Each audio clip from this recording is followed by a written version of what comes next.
Hello, and thank you for joining us. I'm Jordan Amin, a CPA and tax partner with EisnerAmper and national co-lead of our private client services group, where we work with family-owned and closely held businesses, high net worth individuals, family offices across a wide variety of industries. One of the most rewarding things I get to do in my role is to work with owners of businesses as they prepare for successful exit. While selling a business has obvious financial and tax implications, it can also be fraught with emotions, which we'll discuss today. Joining me today to discuss the emotional side of selling one's business are Stu Brown and Scott Daspin. Let's do some quick introductions and then we'll get started. Stu Brown is an attorney and co-founding member and managing partner of Brown Moskowitz Kallen. He oversees the firm's corporate, commercial, and transactional practices. He provides comprehensive business counseling with a particular emphasis on the needs of privately owned businesses. Stu, thanks for being here today. Jordan, thanks for having me. Of course. Also joining us is Scott Daspin, Director of Investment Banking at Triad Securities. Scott brings more than 25 years of experience in the capital markets to his middle market clients. He has a strong history of creating new relationships, identifying and closing successful partnerships and transactions. Clients benefit from Scott's diligence along with his extensive network. Scott, thanks for being here as well. Thank you, Jordan. So, gentlemen, in our last webinar, we discussed M&A trends, how to select your deal team, some key terminology, and really the guts of a deal. And today we wanted to talk about some of the emotions that sellers may face while going through a transaction and how to deal with these emotions in order to achieve a successful outcome. Now, I know emotions is sometimes a little bit of a fluffy word, but we wanted to talk about why it's so important and why it's just as important as some of the economic and business terms. So let's jump right in. Are you emotionally ready to sell your business? So, Stu, why is it important for a seller to be emotionally ready? Well, first of all, an M&A transaction is a team sport, meaning that you need a very comprehensive team around you. And a business owner is rarely ready unless they've been through the process before to sell their business from an emotional perspective. Remember, an emotion is nothing more than a function of the circumstance. And when people are all of a sudden now poking and prodding at your business, it's similar to going through a physical. And toward that end, you have to be prepared.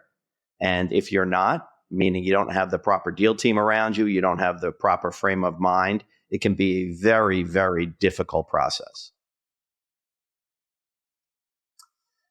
Thanks, Stu. At the start of a deal, Scott, sellers are going to experience a wide range of emotions, maybe apprehension, excitement, maybe even euphoria if the deal is great. But can you give us some perspective from an investment banking perspective, your involvement at the beginning and maybe an example of how these emotions impact the early stages of a deal? Well, when your emotions get involved with a transaction, Jordan, it's very interesting to see the caution that approaches the transaction. It's really in the decision-making process.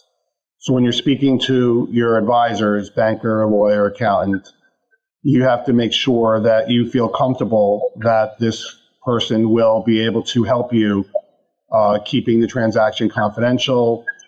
You know who your point of contacts are, and the emotions come when you are unfamiliar with what might be driving in your direction.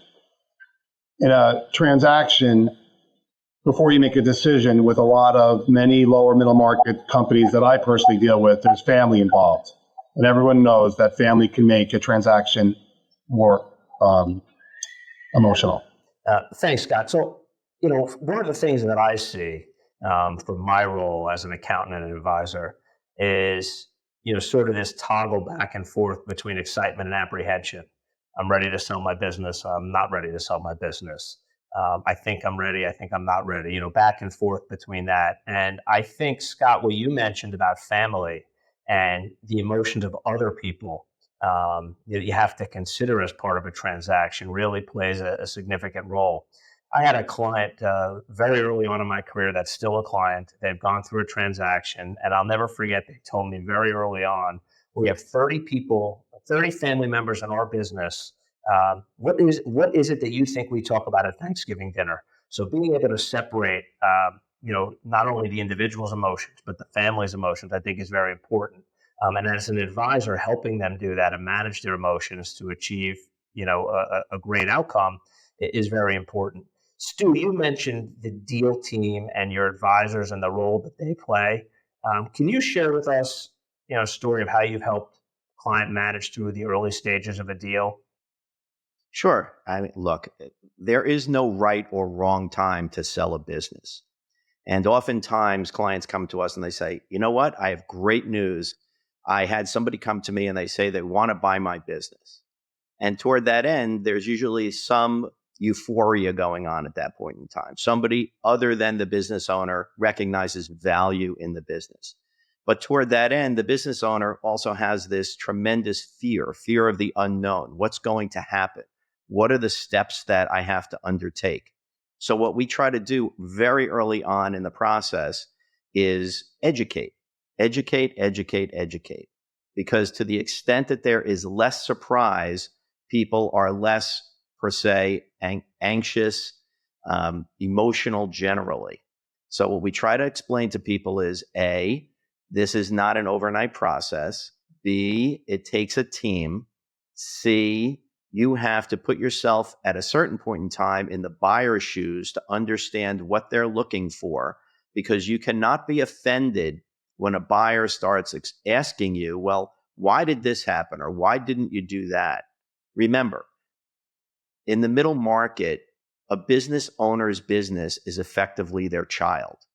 And to the extent that a buyer comes along and effectively offends the business owner by questioning something that he or she has done, and it affects their child or the value of their child, that's very emotional. Stu, I'm glad you used a child analogy. I heard something years ago where when a buyer comes in and questions something about the seller's business, it's akin to calling someone's baby ugly. And it becomes very offensive, as you said, and the seller gets very defensive. So I think your point about placing yourself in the buyer's shoes and trying to understand what you would want to understand on the opposite side is a great point. Scott, we talked about different types of buyers in our last webinar. We talked about getting top dollar versus finding the right buyer.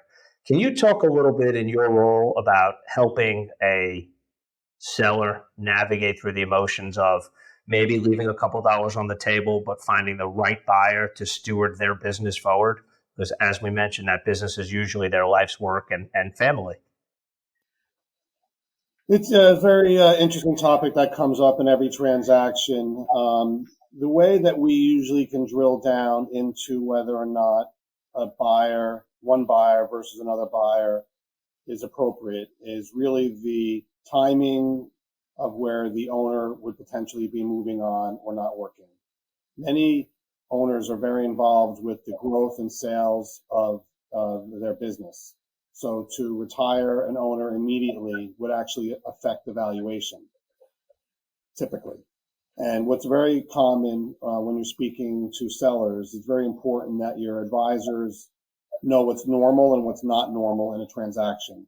As Stuart was saying, that there will be certain questions that might feel too personal. Stuart or you or myself would be able to identify if that is a common path of inquisition with the company. But the buyers that we work with could be institutional buyers, which would be in the camp of private equity. And private equity has a variation of why they are buying businesses. Or it could be a non-private equity strategic who may continue operating the company. So with regards to valuation and timing of retirement and structure of payments, is usually we can iron out exactly what would be the best path forward. Do you see instances where it's the emotion of that decision, making sure that their baby's protected, that really makes that influences that decision even more so than the dollars? 100%. I'm glad you reminded me the full question. The last transaction we did, the owner knew immediately they had no interest in an institutional buyer, mainly because of a transaction that he tried to accomplish early on when he was deciding to sell. And there are a lot of other sellers or other business owners that the seller had spoken to. So the seller would have their own mind of what could potentially happen after a transaction by talking to their peers. So the decision is usually very much so based on the type of person or who you would invite into your family. As Stuart said, it's a child, but this is a family business. And usually when you want to invite someone to the Thanksgiving dinner or holiday dinner, for that matter, then it's very interesting who they would want to sit at the table.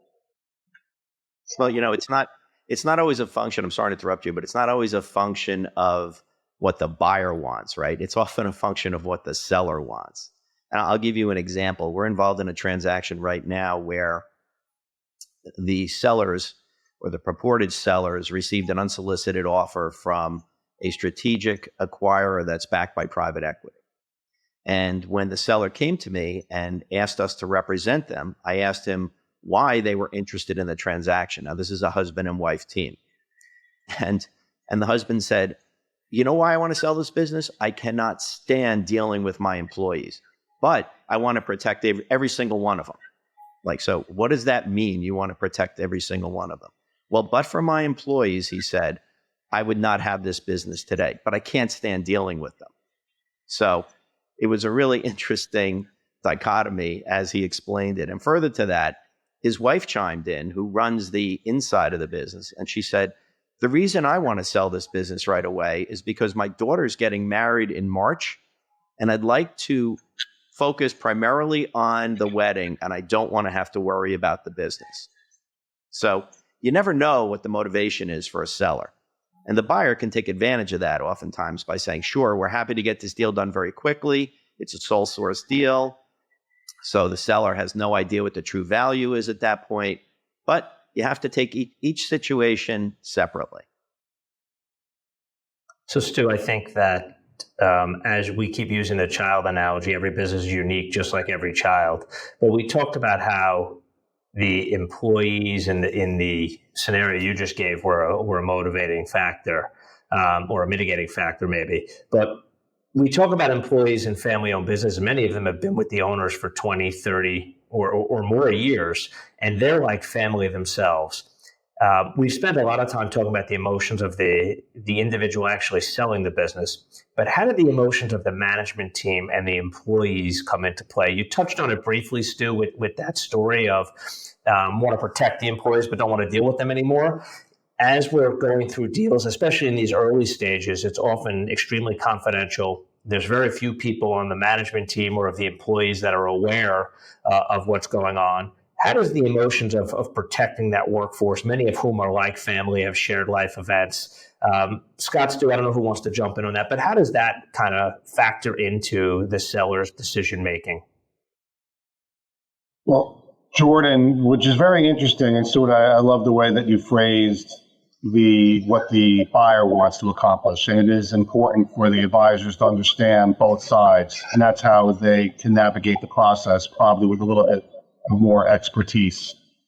But with regards to the other employees, non-shareholder employees, it gets very complicated when they're trying to keep a transaction confidential. When you have a family-run business that could be have been around for 20, 40, 80, 100 years, it's interesting to see who would be moving forward without the current ownership structure.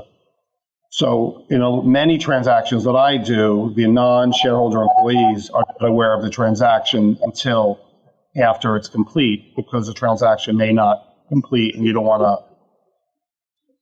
create unnecessary waves. But what I've seen most owners do is they know that they're carving out a future forward, or they create a future that he believes or she believes that is best for their employees going forward. So it's something that is very important, Jordan, that you say, mainly because that creates a significant amount of emotions, what your employees will feel moving forward. Yeah, let me jump in on that for a moment. It's an interesting dichotomy because on the one hand, you want your key employees to know what's going on and to be able to help you. On the other hand, you don't want to bring everybody, as we say, under the tent or in the know, because if things don't work out, you don't want employees to be nervous that, oh, now the business owner's selling the business, I have to go look for another job, or so on and so forth. Further to that, talking about emotion, it's very offensive oftentimes, I find, to the business owner when the buyer says, well, we need employment agreements for Sally, Jane, and Mary because they're critical to the operation of the business. When to the owner, Sally, Jane, and Mary are effectively, as you said, family. And toward that end, they work on a handshake. They don't have a formal agreement. So the business owner now has to work with his or her advisors to make sure that there are restrictive covenant agreements or perhaps some form of employment agreement, or at the very least an employment letter, because in order to close the deal, that's what the buyer wants. And as Scott said before, if these people leave, if the key people leave, including the business owner, the value of the business will not be as great as the buyer is suggesting. So it's very difficult because oftentimes business owners in mid-sized businesses, there are no agreements. There are no agreements with vendors. There are no agreements with customers. There are no agreements with employees. Yet, when you're working with a private equity group and you have a young banker who's tasked with doing diligence coming to you as the business owner saying, well, wait a minute, where are all your agreements? I've encountered situations where the business owner would sit down with that young person who's doing the diligence, and effectively that young person gets hit with a freight train because the business owner says, are you kidding me? I've been doing this for 40 years. I don't really need you telling me how to run my business. So you could see that the emotion really starts running pretty high. And it's our jobs to effectively calm that down and sometimes just intervene and really don't allow the business owner to speak directly with the diligence parties as we're going through the process. So I think it's a great segue into sort of the next stage of the transactions, Stu. And you touched on the key phrase of diligence. So we get into the next stage where, the deal's moving forward. The buyer's advisors are really under the hood of the business, asking a lot of questions. As you touched on, a lot of mid-size and lower middle market businesses are not run as formally as some larger businesses and as the buyers may want them to, whether that's vendor and customer contracts, whether that's employment agreements. And we start to see that euphoria and excitement from the early stages of the deal when they're thinking about the end game sort of wane. And we get into this cycle of whether it's anger, frustration, maybe there's depression, even regret, and a tremendous level of anxiety. In addition to having to try and sell the business, they're still responsible for operating the business the same way they have and working maybe 50, 60, 70 hours a week to keep this business humming, to keep results up, everything they have to do with all this now heightened scrutiny. So we get into the term due diligence, and, we talk about due diligence, and maybe Scott, you can, or Stu, you can talk about quickly what that means, but that's really where I start to see in most of the transactions I've been involved on, emotions really run high. And Stu used the expression freight train, where a young investment banker is maybe getting hit with a freight train of someone that's been running this business for 40 years and is hitting their tipping point. Let's spend a minute talking about what happens during that phase of the transaction. Yeah, you love adding on to when I finish, so it's even better sometimes. But it's very interesting on the due diligence process because there would be, and to break it down, there is a legal request, the tax request, and then there's the full operation of the business operations request. And when you're working with your advisors, again, I'd like to bring up, they will know what may be common or uncommon when it comes to questions of looking under the covers. But Stuart said it perfectly earlier, it is like getting a full head-to-toe physical with regards to your business. And what I've noticed on the institutional side, half the questions may not be in line with what your business does. So when they ask a question, let's just say about environmental, when there's no building involved, or there's nothing but on the premise, or they don't own the building, there could be questions they feel that are not they shouldn't have to reply to.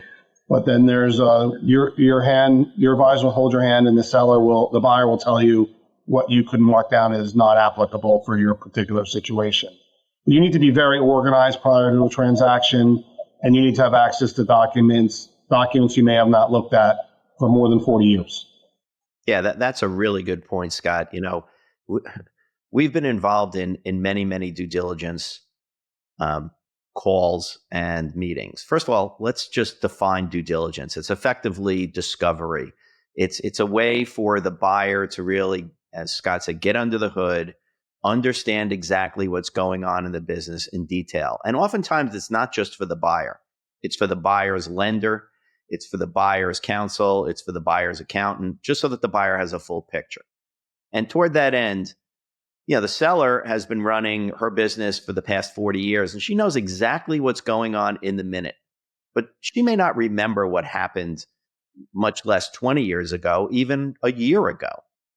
So it's very important that the seller has their team around them. And what I mean by their team is a good due diligence team on her side. In my opinion, she has to have her CFO or her controller or her outside accountant in the know and absolutely understanding everything that there is about the financials of the business in advance. I like to go through a due diligence process with the seller as practice for the due diligence process with the buyer, so that we can answer all the questions and not be hit with hopefully at least not too many surprises.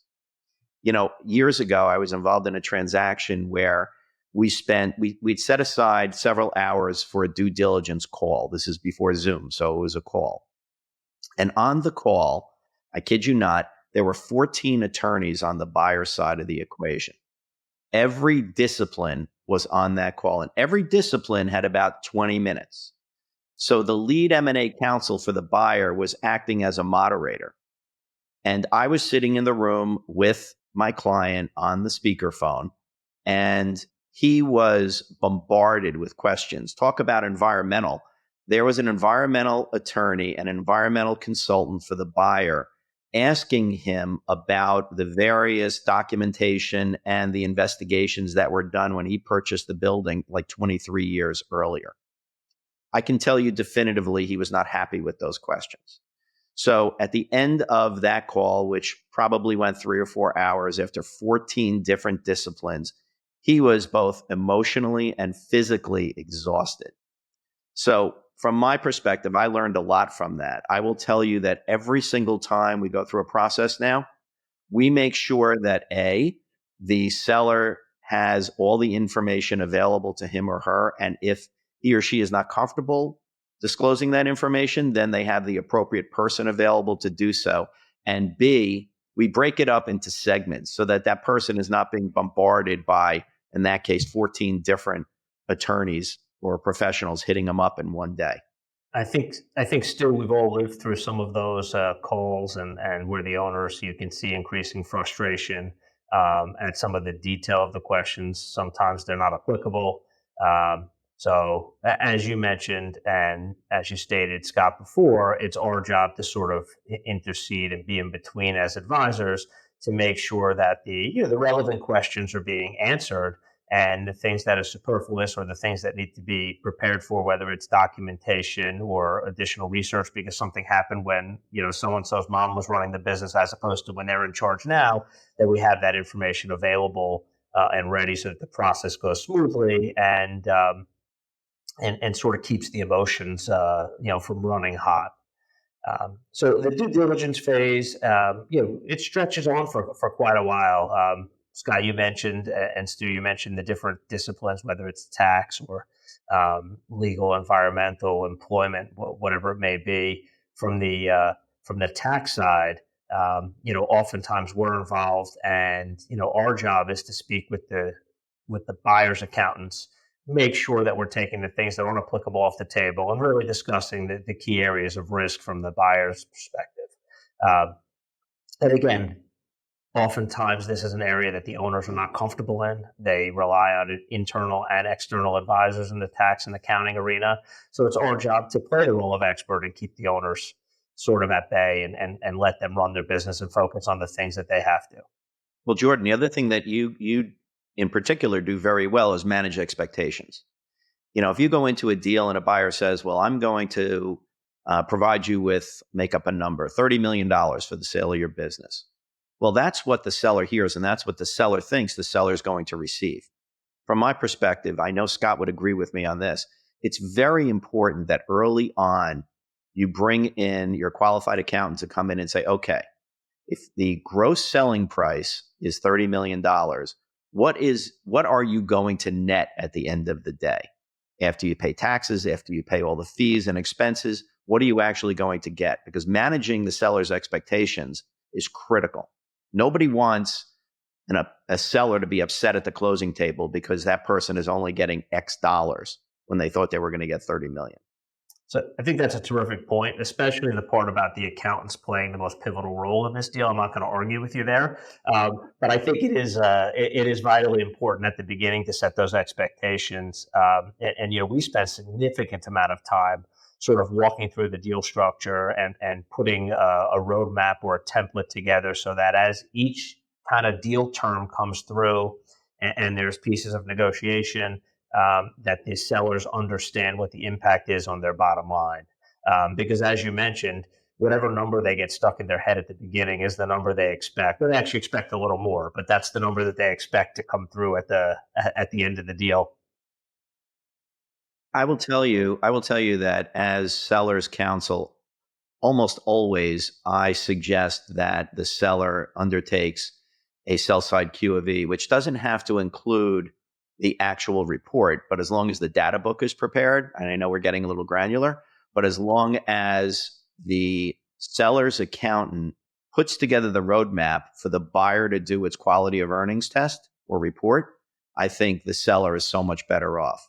Because I was in preparing for this conversation over the weekend, the Q of E is often equated to a proctology exam. And I don't think it's frankly as much fun as a proctology exam. I'm just going to let that sit, Stu. I'm not sure I have a follow-up question for that.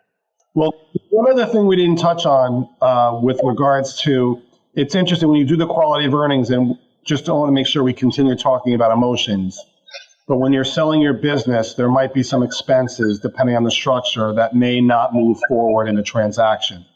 For example, maybe paying family members that are not working, maybe expensing certain types of meals or memberships. And it's very important prior to a transaction to understand what the new owner may not carry forward in expenses, which will increase your value. And when you do the quality of earnings, they actually look at these expenses as well. So it's a little bit of emotional where you have to now kind of show how you've been running your business and what you spend money on. But it's very important to make sure that you understand how much capital is necessary to run the business and which expenses would be normal moving forward. Without getting too far off topic, I think that the expenses that may be non-recurring running through a business is also a valuable exercise for the seller to understand what cash flow needs might be after the sale of the business. Certain things that may be paid for by the business previously that the seller is now going to have to pay going forward, whether that's memberships, cars, support of family members, whatever that might be. So I think that that's sort of a dual purpose exercise, Scott, when you're looking at all those non-recurring items that get added back, so to speak, to a business. So we sort of talked about the excitement and euphoria at the beginning, and then we just spent a lot of time talking about the stress and anxiety of going through the guts of the deal and where there may be some unexpected items that come up and some surprises, some items that cause emotions to run hot and heavy. But we get through that process, and now we're seeing the light at the end of the tunnel. We've confirmed it's not an oncoming train, and we're moving towards closing. What are sellers' experience at that point, Stu? And how do you manage that to get them through the finish line and through a successful transaction?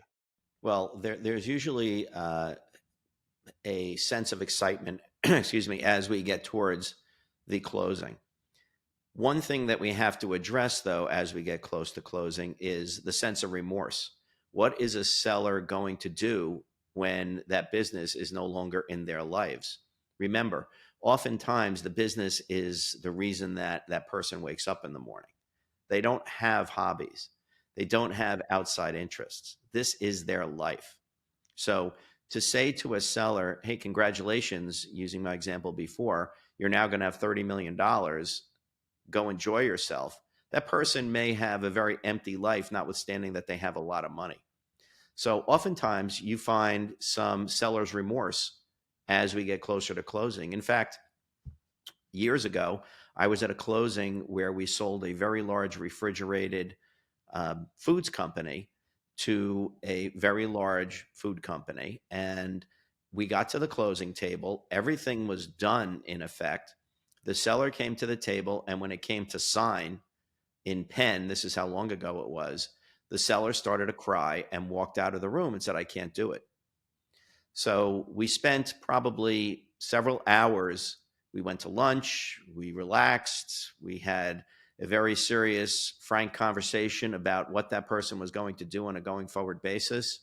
And ultimately he came back and signed the documents. But, you begin to realize that at the end of the day, people have to have a true understanding of what it means to sell your business and no longer be involved in the day-to-day. What are you doing? What is your existence on a going forward basis? The one thing that I bump into, and Stu, that was a very good overview, and maybe this is maybe on the 5-yard line, not on the 1-yard line, but every decision and word you state moving forward while you're doing your contract and quality of earnings may lead to a potential change in purchase price. So when you're working with your advisors, it's very important that as you report information into the data room for your buyer, it's important to understand that if there's information that was uncovered that was not brought to the table initially, not intentionally, but it's just, there's a lot of emotions that come down in the final lines when you're looking at your reps and warranties and reading that final quality of earnings report that you actually really sets in. Many of the owners that I work with in our transactions usually have an employment agreement. And I would say the emotion that comes forth is these owners have never worked for anyone ever in their whole entire lives. So now that they'll have an employer, and that change usually can be difficult for an owner to understand. The owners that are doing full retirement, which we have seen as well, don't have hobbies, and it can be very post remorse. It can be very depressing, depending if they have a significant other that really wants them home. Yeah, I think the range of emotions that you both shared is somewhat normal that we see in transactions, right? Each transaction is unique, but there are some trends that we see in terms of emotion. And I think, as we've stated numerous times, having a deal team together that obviously knows their client, number one, in addition to just knowing the business, knows their client, understands how they operate, what makes them tick, will help work through some of those emotions as we're going through the process, and really be prepared for them and sort of keep those emotions from stopping the show and keep the deal moving on. So I think that's sort of our role in doing this. I think that emotional roller coaster, when you go through the stages of excitement to trepidation to anxiety to frustration to depression to relief, and then moving up to elation. Still, even if they may not know what they're going to do next, that successful transaction, knowing they've secured oftentimes generational wealth for their family, and knowing that things will be different for their family going forward than it was for them when they began this business in many instances, is a tremendous sense of satisfaction and accomplishment, not only for the owners but for the deal team and helping them get through that in some small part. Of course, the other thing that it does, it validates the work that the business owner has done for all of his or her life or working life. The one other point that I wanted to bring up is it's very important during the process that the business owner understands what he or she is going to do with the net proceeds. Meaning, if that person has a family, are they going to be distributing cash to their children, to their grandchildren, to their spouse, to their other family members? Because oftentimes we get calls shortly after the closing saying, can you believe it? Sally came to me and said, by the way, I'm entitled to X% of that money. And obviously, Sally's not truly entitled to it, but as a family member, Sally feels as though entitled to it. So we often do is counsel our clients, and we're not financial planners, but we often counsel our clients to work with their deal team, including their financial planners, to make sure from the onset people understand and manage expectations properly of what's going to happen with the net proceeds after the closing. I think that's a very good point. And again, it goes back to the repetitive theme that we've had throughout this, which is really managing expectations of the seller. That's our job as the deal team, for the seller to manage expectations of their management team, their employees, family members, and so on and so forth. So the more clear communication we can have from the beginning will help manage some of those emotions going through. Stu, Scott, any closing thoughts on the emotional roller coaster of selling your business that you'd like to share before we close out? Well, the one topic we didn't touch on, I think would make sense, would be just to talk about maybe some recent trends. In the last few years, we've seen interest rates go from basically 0 to over 5%. We've seen wages having pressure. And when you're in the middle of a transaction, it can be emotional. And I think I've seen on every transaction where employees are trying to get raises prior to a deal closing, which causes significant changes in some potential earnings and employment agreements. And the trends recently have been, well, flat is the new up. And I believe that there's less quality businesses out there that are growing and profitable. So I think it's gotten actually competitive, and pricing has gotten really positive recently for that quality transaction. Stu, anything on the trend side that you're seeing that differs from maybe what we talked about a few months ago? From my perspective, what I've seen recently is a lot more employment or use of earnouts in transactions. An earnout, again, is just a bridge to the purchase price. Buyer believes the purchase price is a little lower, or should be a little lower. The value should be a little lower. Seller believes the value should be a little higher. So we use this technique called an earnout to effectively bridge the gap. And without getting into any detail, it's important to understand the parameters of the earnout, because it means, generally speaking, that the seller is going to have to remain within the active employee of the business for a period of time in order to maximize that value. Similarly, it's important to realize that the key employees are going to have to remain employed for a while in order so that the seller can maximize that value. And it's an interesting dynamic. I was sitting in a meeting last week with a business owner and that person's CFO, who's been with him for at least 20 years. And the owner of the business received an unsolicited offer to sell. And the three of us were sitting in the room discussing it. And I was looking at the CFO, and I could tell by the bubble over his head, he was thinking, well, what does this mean for me? And that's just a natural reaction. So when we were talking about the earnout component of the transaction, it was an interesting dynamic between the seller and the CFO, because in the seller's mind, I could see him saying, well, the CFO is going to remain loyal to me. I know he is. In the CFO's mind, he was saying, I have 6 kids. I need to make sure that I'm feeding my kids on a going forward basis.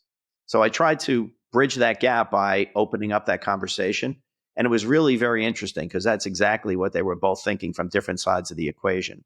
So we wanted to make sure that we had an open, honest conversation right at the get-go. You want your deal team to be rowing in the same direction from day one. So that, and one other thought I'll leave you with is, I often tell sellers, don't get ahead of yourself on the transaction. And by that, I mean, and I may have mentioned this to you in the past, I was involved as a very young lawyer in a deal where a guy was selling a business and he was a real car enthusiast. So before the deal closed, everything was basically done. He went out and he bought that red Ferrari. And guess what? The deal did not close. So he now had to explain to his employees why he went out and bought this very expensive car for no particular reason. So lesson learned, don't get ahead of yourself. Stuart, and I would agree with you on this. I have advised numerous times throughout every transaction, run the business the way you would normally run the business until that wire hits your account. That's one piece of advice. And to answer your actual question, Jordan, and I apologize, but there are many family members that are not shareholders that will not know about the transaction until you close. So managing the family expectations post-transaction or hours before close can be daunting. So it's very important to understand how you will deliver that message. And your advisor should be able to help you with that. Well, Scott, Stu, I thank you for joining me today to talk about the emotional side of selling a business. And as we said at the beginning, we focus a lot on the numbers and the guts and nuts and bolts of a transaction. But as we talked about for the last little while, the emotional side and making sure that everyone's prepared so you can have a successful transaction and capitalize on a lifetime of work is equally as important. So the emotion I want to use is gratitude and thanking you both for joining me today. And we'll speak with you again soon.